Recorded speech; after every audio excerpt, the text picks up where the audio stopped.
All right, let's dive right into this explainer and completely shatter the illusion that great literature is created by these stoic, flawless geniuses sitting quietly in perfect, dimly lit rooms. We almost always put famous authors on this massive pedestal, just assuming their creative process was totally seamless and elegant. But look, the truth hidden within the history of literature is actually way messier, incredibly bizarre, and honestly, infinitely more fascinating. So today, we're uncovering the secrets about books and authors that no one will ever tell you about. We've got a really packed explainer for you today. We'll be hitting the accidental origins of masterpieces, hidden identities and secret doors, the bizarre habits of famous authors, and finally, some truly mind-blowing literary records. Starting off with Section 1, Accidental Origins of Masterpieces. Basically, how totally chaotic, accidental moments birthed some truly legendary stories. To kick things off, let me ask you something. What on earth do globally recognized authors like J.K. Rowling and John Grisham have in common with an American writer named Dick Wimmer? Well, the answer is going to completely flip how you look at creative failure and persistence. They were all fiercely, repeatedly rejected, just shut down over and over again. J.K. Rowling faced 12 different rejections before her debut Harry Potter novel finally got a green light, and that single yes led to a franchise that sold over 450 million copies. John Grisham's first novel was rejected 25 times. But then you look at Dick Wimmer. He's literally the most rejected author in history.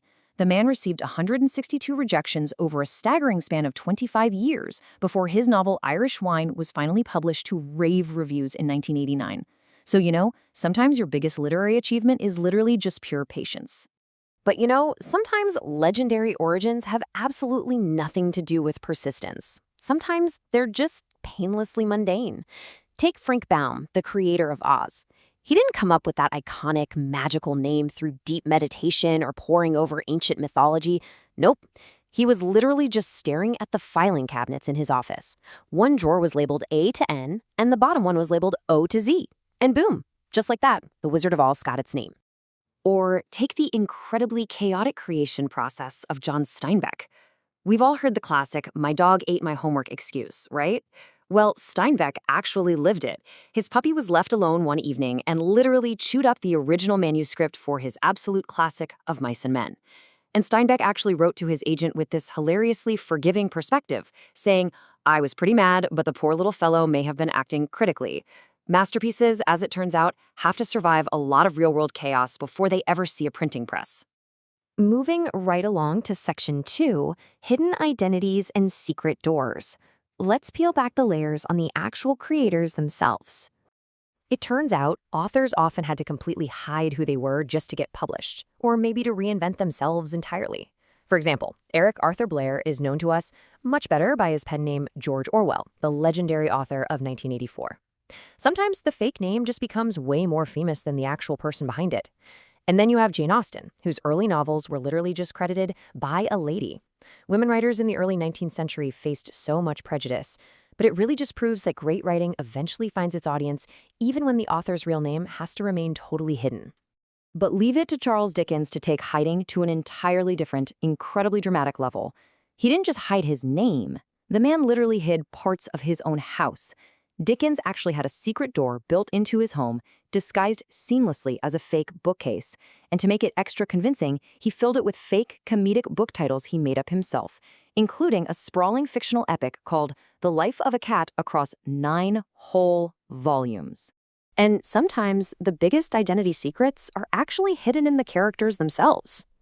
There's this massive cultural misunderstanding that the monster in Mary Shelley's classic is named Frankenstein. Actually, Frankenstein is the doctor. The creature itself remains completely nameless throughout the entire novel. Though it is thought that during a reading of the book, Shelley once referred to the monster as Adam, giving this really fascinating nod to the Garden of Eden. Which brings us to Section 3, Bizarre Habits of Famous Authors, proving once and for all that these legendary writers were just as weird as the rest of us.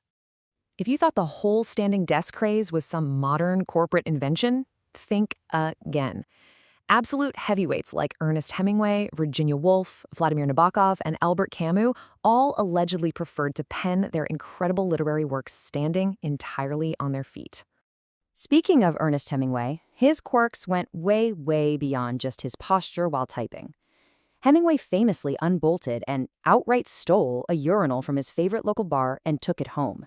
His totally unapologetic justification for this?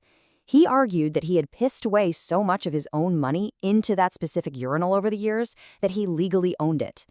Yeah, I definitely wouldn't recommend trying that at your local spot today. There's also this incredible irony between what these authors wrote about and how they actually lived their lives. Isaac Asimov, an absolute titan of science fiction, who famously wrote extensively about complex space travel and futuristic worlds, was utterly terrified of flying. He only boarded a real airplane twice in his entire life. And then we have Jack Kerouac. He's the voice of a generation. His incredibly influential novel On the Road literally defined the great American road trip. Yet Kerouac himself never even bothered to learn how to drive. All right, final section, section 4, mind-blowing literary records, the awe-inspiring and record-breaking extremes of the publishing world. We really need to talk about the sheer massive scale of William Shakespeare's impact. The guy didn't just write iconic plays. He was practically a linguistic engineer. Scholars actually credit him with introducing, popularizing, or outright inventing over 1,000 brand new words and everyday phrases that had literally never been recorded in English literature before him. It is truly awe-inspiring. I mean, it is wild to realize that everyday words like bedroom, lonely, gloomy, puking, fashionable, and bookworm were completely his creation. Every single time you say someone vanished into thin air, you are directly quoting a 16th century playwright. It just proves that one single writer can fundamentally change the way millions of people speak today. And when it comes to absolute extremes, the numbers get pretty staggering. The longest novel in history goes to Marcel Proust for In Search of Lost Time, spanning roughly 1.2 million words across 4,215 pages. Then we have James Joyce, whose 1922 masterpiece, Ulysses, features a single mind-bending sentence that just keeps going for 4,391 words. And if you want the longest single word ever, you have to jump all the way back to 391 BC. Aristophanes' play Assemblywomen features a totally unpronounceable 171-letter word just to describe a fictional dish. 2 billion. Now, what's really staggering about that number is who achieved it. Agatha Christie has sold an estimated 2 billion copies of her 66 detective novels. Her stories are so universally beloved that she has outsold almost everyone in human history. In fact, it's generally believed that only the Bible and the works of Shakespeare have sold more copies than her. Turns out, a really compelling mystery just never goes out of style. And speaking of massive numbers, this one shows the immense, tangible value we place on physical literary history. The most expensive book ever purchased cost over $30 million. Tech billionaire Bill Gates paid $30.8 million just to own the Codex Leicester. What is it, you ask? It's one of Leonardo da Vinci's scientific journals. It's just 18 sheets of paper, but it's handwritten entirely in da Vinci's famous mirror writing. But on the complete flip side, here is the incredibly lowbrow reality of mass publishing excess. Because sadly, not all books are treated like a priceless Da Vinci journal. In 2003, about 2.5 million unsold romance novels were literally discarded, ground up, and used as filler material to help rebuild the M6 motorway in the UK. So if you've ever taken a road trip on the M6 over there, you might literally be driving over millions of discarded love stories. To wrap up our records with just a perfect display of irony, because reality really does have a weird sense of humor, the Bible is widely reported by libraries and bookstores as one of the most consistently stolen books in the entire world. That's right, the world's most influential book outlining human morality frequently just disappears right off the shelves without a single dime being paid for it.